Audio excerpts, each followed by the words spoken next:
اکثر در زہرا پہ یہ جبریل نے سوچا، اکثر در زہرا پہ یہ جبریل نے سوچا، پیغام کسے دوں، پیغام کسے دوں کہ یہ سارے ہیں محمد، ہمارے ہیں محمد، ہمارے ہیں محمد، ہمارے ہیں محمد۔ نعت میں وہ ایک دل کی آواز ہوتی ہے تو وہ ظاہر سی بات ہے کہ ایک رخ پیدا ہو جاتا ہے قصیدے کا، لیکن صرف جب مدح ممدوح ہو تو مکمل نعت۔ میں نے اکثر دیکھا ہے اور سارے نعت گویوں کے وہاں کہ وہ بس سرکار کی گلی میں مرنا چاہتے ہیں، سرکار کی گلی میں موت آ جائے، سرکار کی گلی میں جان دے دیں۔ میں آپ کی زبانی میں یوں کہہ دوں کہ بڑا اچھا جملہ ہے کسی کا کہ صاحب سرکار کی گلی میں مرنے سے پہلے محلے کی مسجد میں جایا کریں تو سرکار کی گلی میں موت کا بھی انشاءاللہ مزہ انہیں مل جائے گا۔ جوانوں کے نام کیا پیغام ہوگا کردار پیغمبر کے پرتو اور اس کے نظریے میں؟ ہاں دیکھیے، پہلے تو جو بات آپ نے کہی، ہر شخص کی خواہش ہوتی ہے کہ جیسے مثال کے طور پر میں خواہش کروں کہ میں بیت اللہ کی زیارت کروں۔ جیسے ایک شعر ہے نا کہ حیرت سے خود کو کبھی دیکھتا ہوں اور دیکھتا ہوں کبھی میں حرم کو، لایا کہاں مجھ کو میرا مقدر۔ تو انسان کہتا ہے کہ میں اپنے اندر جھانک کے دیکھوں تو کیا میں اس قابل ہوں کہ میں اس جگہ جا سکتا ہوں، لیکن اگر میں وہاں چلا گیا تو یہ اللہ کا لطف و کرم ہے۔ اب پھر جب انسان ایسے دروازے پر آ جاتا ہے جہاں نہ ہی نہیں ہے تو پھر انسان سوچتا ہے کہ جو ناممکنات میں سے وہ بھی ہو جائے، یقیناً کہ اگر میں مدینے کی گلیوں میں مرنا چاہوں تو مجھے موت آ جائے، میں اس گلی میں ہی رہ جاؤں اور اس در کی نوکری اور چاکری کرتے ہوئے مجھے موت آ جائے۔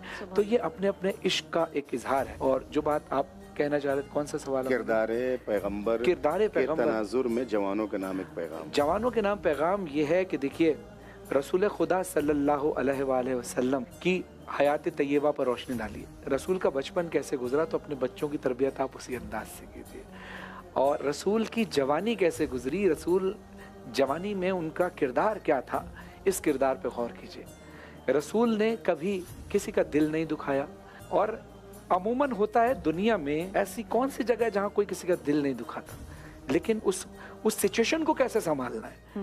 یعنی ایک جگہ پر ایک عورت جو کچرا پھینکا کرتی تھی رسول خدا صلی اللہ علیہ وسلم پر، اور جب وہ بیمار پڑی تو رسول خدا صلی اللہ علیہ وسلم اس کی عیادت کرنے گئے۔ ہم اور آپ ہوتے تو شاید یہ کہتے کہ اچھا ہوا اب بیمار پڑ گئی، اب اسے پتہ چلے گا۔ تو وہ رسول ہے۔ اب یہاں جو آپ کی سوچ سے بالا تر ہو، جہاں ہماری سوچ ختم ہوتی ہے، وہاں سے میرے رسول خدا صلی اللہ علیہ وسلم کا کردار شروع ہوتا ہے۔ تو ہاں، ان کی حیات طیبہ پر، کیونکہ وہ جب ظاہر اللہ کا نور ہے، پنجتن پاک میں سے ہیں تو اللہ کا نور ہے، لیکن چونکہ بشری صورت میں دنیا میں آئے تو بشری تقاضوں کو پورا کرنا تھا۔ تو رسول خدا نے جو عمل کیا وہ اس لیے کیا کہ ہمیں کرنا ہے۔ اگر رسول نے نماز پڑھی تو آپ نے بھی پڑھنی ہے، ہمیں بھی پڑھنی ہے۔ اللہ کی عبادت کو انہوں نے فوقیت دی کہ جو میں کروں گا وہ مجھے دیکھنے والے میرے امتی اور میرے فالوورز جو ہے اس کو فالو کریں گے۔ تو جہاں اللہ نے ان سے محبت کی، انہوں نے اللہ سے محبت کی۔ تو جو کام رسول نے کیا، رسول نے نماز پڑھی، ہمیں نماز پڑھنی ہے۔ رسول نے سچ بولا، ہمیں سچ بولنا ہے۔ رسول نے کبھی کسی کا دل نہیں دکھایا، ہمیں کسی کا دل نہیں دکھانا۔ رسول نے کبھی کسی کا حق نہیں کھایا، ہمیں کسی کا حق نہیں کھانا۔ کس کیفیت میں، کس تناظر میں اور کس دور میں، کس انداز سے رسول خدا نے اس سچویشن کو سنبھالا، بس ہمیں ضرورت ہے کہ رسول خدا صلی اللہ علیہ وسلم اور اہل بیت علیہ السلام کے کردار کو سمجھیں۔ جب ہم ان کو سمجھیں گے تو انشاءاللہ ہماری زندگی بہتر سے بہتر ہو جائے گی انشاءاللہ۔ ایک سوال ذہن میں آ رہا تھا، ہم نے مستقل نوٹ کیا آج کی پوری نشست میں، آن کیمرہ بھی اور پیچھے بھی۔ آپ جب بھی نذرانہ عقیدت پیش کرتے ہیں، چاہے وہ نوحہ ہو، چاہے وہ منقبت ہو، چاہے وہ نعت ہو، جوتیاں اتار دیتے ہیں۔ اس کی وجہ یہ ہے کہ دیکھیے، ہر عبادت کا ایک پروٹوکول ہوتا ہے۔ ہم نماز جب پڑھتے ہیں تو اس کا ایک پروٹوکول ہے کہ ہم جوتے اتار کر جائیں، جوتے اتار کر پڑھیں۔ میری اپنی عقیدت کا ایک انداز ہے، میں چاہتا ہوں کہ جس طرح سے ہم نماز ادا کرتے ہیں، نماز ولا اور نماز عزا بھی اسی انداز سے ادا کی جائے۔ شدید سردی کی ریکارڈنگز میں جب آؤٹ ڈور شوٹ ہوا کرتے تھے تب بھی میں ننگے پیر ہی کھڑا ہو کر ریکارڈنگ کیا کرتا تھا۔ اب شدید گرمی ہوتی ہے۔ ابھی میں نے ایک کلام 2 سال پہلے پڑھا تھا، علی دا ملنگ، تو اسکردو کی ٹھٹرتی ہوئی سردی میں، اسکردو کے ریگستان میں میں گیا اور میں نے برفستان ہاں، اس وقت برف نہیں پڑی تھی لیکن زمین بہت ٹھنڈی تھی۔ پاؤں رکھو زمین پر، ٹھنڈ، سردی، اب چونکہ جیکٹ میں نے پہننی نہیں تھی، شلوار قمیض ہی پہننا تھا. اب میں نے تھوڑی دیر کوشش کی، اس کے بعد پھر میں نے کہا مولا مجھے پڑھنا تو ایسے ہی، اب آپ نے ہمت دینی ہے. اس کے بعد پھر میں نے اس ریگستان کی زمین کے اندر تھوڑی دیر کے لیے پاؤں اندر ڈال دیا، اور پھر وہ اس کا جو ٹیمپریچر ہے میرے جسم پہ صلاحیت کر گیا. آپ جو پروڈکشن کی ٹیم تھی وہ تو جیکٹس پہنے ہوئے اور جوتے اور ساکس پہنے ہوئے، اور میں ننگے پیر چل رہا تھا. تو جب آپ ہمت کرتے ہیں تو پھر مولا ہمت اور یہ عقیدت کی بات ہوتی ہے. یہ عقیدت. اچھا، نوجوانوں کے حوالے سے بات ہو رہی تھی، آپ نے بہت اچھا پیغام بھی ہمارے ناظرین کے لیے پیش کیا. فیوچر کے حوالے سے، مستقبل کے حوالے سے کوئی ایسی چیز ہے، کوئی ایسی سوچ کہ جو نوجوانوں کے حوالے سے کوئی کام آپ کرنا چاہیں، کلام کے حوالے سے کچھ پیش کرنا چاہیں؟ دیکھیے، نوجوانوں کو پیغام جو میں نے دیا وہ تو سب سے بڑا پیغام تو یہی ہے، اور اس سے بہتر کوئی پیغام ہو نہیں سکتا کہ ہم رسول خدا صلی اللہ علیہ وآلہ وسلم اور اہل بیت علیہم السلام کی زندگی پر، ان کی حیات طیبہ پر روشنی ڈالیں، تو ہم بہت کچھ کر سکتے ہیں. اب اس میں ایک بہت بڑا ایک پیغام جو آج کے دور کے حساب سے میں چاہتا ہوں کہ میں دوں. پوری دنیا اکانومیکلی کرائسس میں ہے، پوری دنیا، بڑے بڑے ملک جو ہیں وہ کرائسس کا شکار ہے. خاص طور پر جب کووڈ آیا اس کے بعد سے تو اور ہی زیادہ معاملات خراب ہو گئے. دیکھیے، اللہ کے خزانے میں کوئی کمی نہیں ہے. پیسہ سب کچھ نہیں ہوتا، لیکن ضروریات زندگی ہوتا ہے. آپ کو بچوں کے لیے جب دودھ لینے جانا ہوگا تو آپ کو پیسے ہی کی ضرورت ہوگی. جب آپ کو اپنے بچوں کی اسکول کی فیس دینی ہوگی تو آپ کو پیسے ہی کی ضرورت ہوگی. پیسہ کیسے ملے گا؟ جب آپ کمائیں گے. کمائیں گے کیسے؟ جب آپ کے وسائل ہوں گے. وسیلے بنانے والا اللہ کے ساتھ. اب وہ کیسے بنتا ہے؟ جب انسان کے پاس کچھ نہیں ہوتا تو وہ دینے کی پوزیشن میں نہیں ہوتا، لینے کی پوزیشن میں ہوتا ہے. ہاتھ اس کا ایسے نہیں ہوتا، اس کا ہاتھ ایسے. اللہ کا نظام کچھ اور ہے. یہ گلاس ہے، اس میں جوس بھرا ہوا ہے، تو یہ دوسرے گلاس کو بھرنے کی پوزیشن میں ہے، لیکن جب یہ خالی ہوگا تو بھرنے کی پوزیشن میں نہیں ہوگا. اب یہاں مولا علی علیہ السلام کا ایک قول، مولا علی علیہ السلام فرماتے ہیں کہ مفلسی کی حالت میں صدقہ دے کر اللہ سے تجارت کرو. سبحان اللہ. آپ یہ آزما کر دیکھ لیں، جب آپ کے حالات خراب ہوں، آپ راہ خدا میں اور اللہ کی مخلوق میں یعنی چیریٹی میں پیچھے نہ ہٹیں. جہاں آپ نے چیریٹی کرنا شروع کی، سمجھے اللہ پتہ نہیں کہاں کہاں سے دے گا. اور مولا سے کسی نے سوال کیا، یا مولا علی علیہ السلام یہ بتائیے کہ جس کی ہم مدد کر رہے ہیں ہمیں کیسے پتہ چلے گا یہ اس بات کا حقدار ہے یا نہیں؟ تو مولا فرماتے ہیں کہ تمہارے پاس ہوا کرے تو تم دے دیا کرو.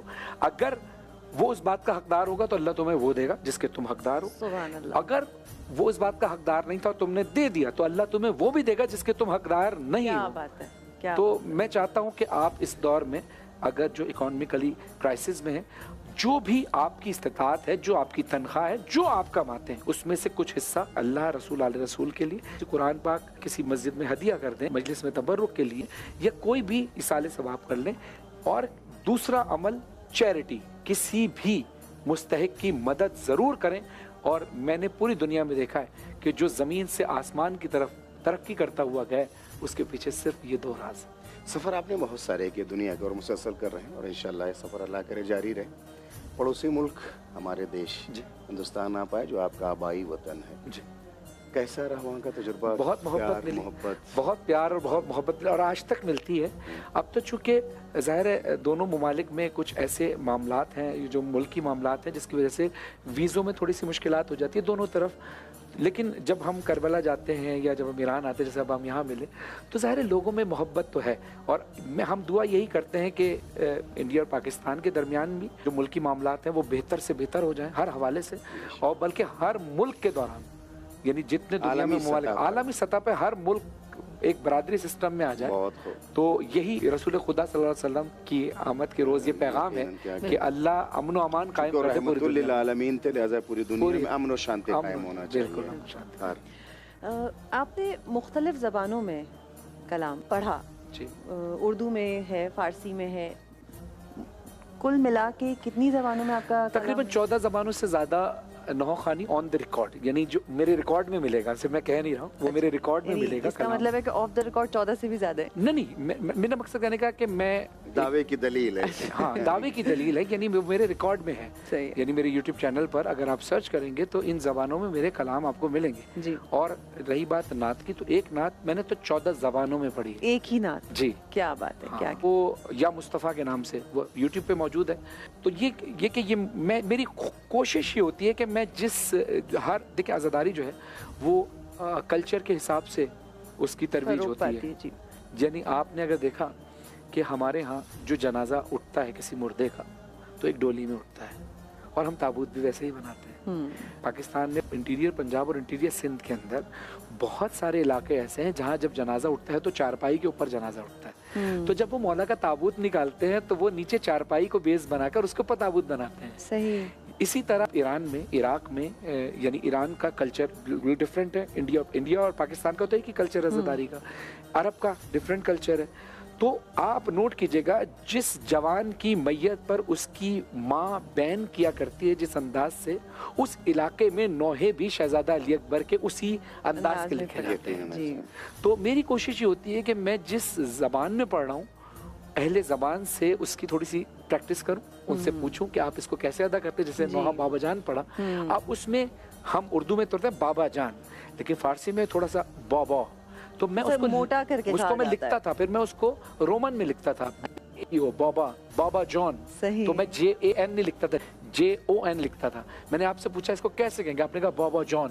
تو میں کہتا ہوں ساؤنڈ لکھو، ساؤنڈ لکھنے سے پرفیکشن آئے گی. بالکل. کیونکہ لکھی ہوئی فارسی کو اس انداز میں پڑھنا الگ ہے، لیکن جو لوگ سننا چاہ رہے ہیں آپ سے، اگر آپ ٹوٹا پوٹا بھی پڑھیں گے تب بھی اٹریکٹ تو کرے گا ان کو کہ بھئی ہم ان کی زبان نہیں ہے لیکن وہ پڑھ رہے ہیں. لیکن جب آپ ان کے انداز میں پڑھتے ہیں تو اچھا لگتا ہے ان کو بھی. تو میری خواہش ہوتی ہے کہ ہر انداز کہ خدا کرے 1400 میں ہو جائے انشاءاللہ، اور سلامت رہیں، شاد و آباد رہیں، شکر گزار ہیں. یہ سلسلہ جاری رکھیں گے اگلے پروگرام تک. ناظرین، یہ سلسلہ جاری و ساری رہے گا.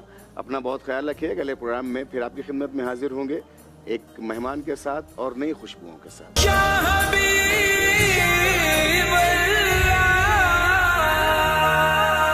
شفاعت کی کشتی کا جو نا خدا ہے وہ بس